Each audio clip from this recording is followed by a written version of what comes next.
Hey, this is Dr. Foster behind the camera, and in front of the camera is Dr. Murtaza Akhtar, and we're going to be talking to him today about this new program that he's founded.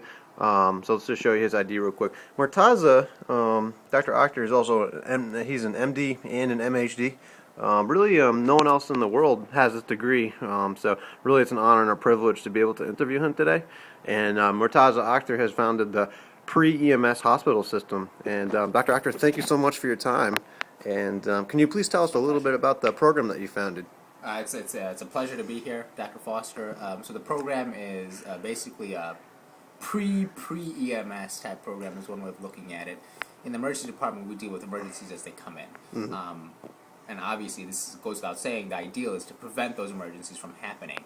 So we see a lot of gunshot wounds, stab wounds, a lot of traumas, accidents, etc. that happens, especially on nice days like today, on a Friday.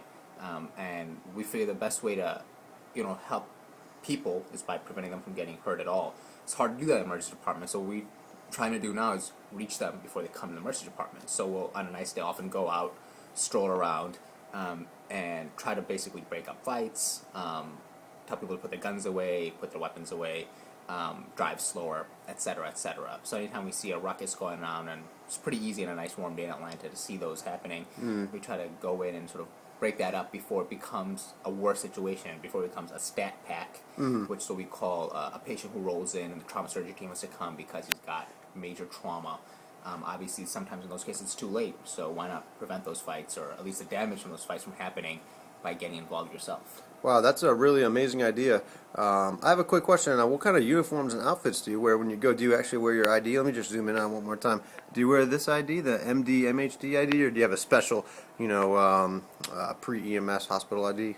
Well, that's a funny thing. I mean, the MHD goes a long way in the doctor community because then people know you're certified to do a lot of things. But on the community, people don't necessarily know what an MHD is. And as a matter of fact, it's usually a wise idea to not wear your name tag again because we're doctors and because there's patient confidentiality and everything. We often try to be sort of masked crusaders almost. We don't actually wear a mask, but we don't go public with our name. We just try to help out so that, there isn't anything lost in terms of legal privileges and stuff. What about doctor tools? Do you wear like your stethoscope when you go down there?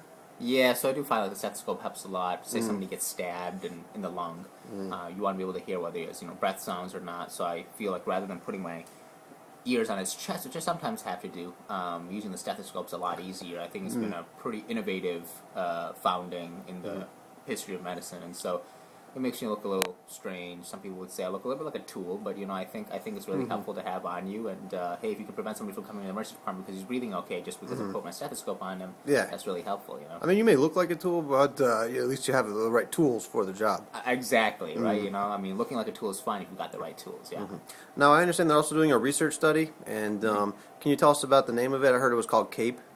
Yeah, it's again, I'm not the one for acronyms. I try to avoid them because the studies show that there's a study on studies that, if you use acronyms, you're more often cited than if you don't use acronyms. It's almost like a marketing ploy, but it actually works out pretty well because it's the Criminal Assault Prevention and Emergencies trial, and so it's CAPE. And some people suggest that we wear CAPE so we go around breaking up these fights and preventing people from coming in.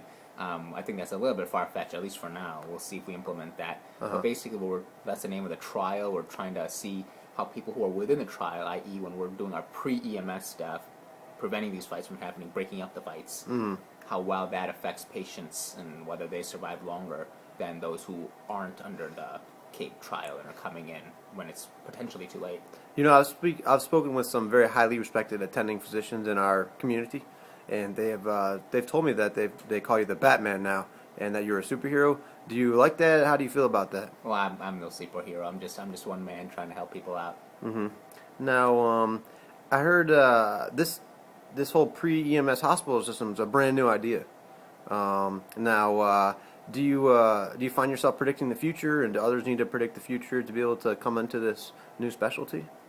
Well, it helps to be able to predict the future, of course. You want to prevent something from happening before it happens. So if you know where someone's going to get stabbed before it happens, I mean, that's great because you can be there on the scene and sort of stop that from happening. Okay. That being said, not everybody can predict the future, but if you're excited and gung-ho and want to help out, we love having those people aboard. Sometimes just that energy goes a long way. Okay. Even if you don't have the ability to predict the future. Yeah. Now, I've heard that when you walk by some person drinking alcohol or beer on the streets, that you'll just go ahead up to them and rip the beer right out of their hands. Yeah. Is that true? No, that's that. Yeah. I mean, yeah. Then they get angry and stuff sometimes, but it's better than they're coming in with being beat up while they're drunk and subdural hematomas and exactly, intracranial hemorrhage. It's better to be angry than they're being dead, and so I rip them on That's their right. hands and Wow. smash it against the ground. Yeah. Well, that's amazing. I mean, I'm sure you've saved countless lives and prevented numerous stat packs, and you're making the job in the emergency department much easier. So I appreciate your time today. Well, I appreciate your publicizing this trial. I really do hope we'll end up saving a lot of lives and we can prove it to people so that more people implement the program. Well, there you have it from the Batman himself, the founder of the CAPE trial and the Pre-EMS hospital system. Thank you, Dr. Akhter. Thank you, Dr. Foster. It was a pleasure meeting you. All right.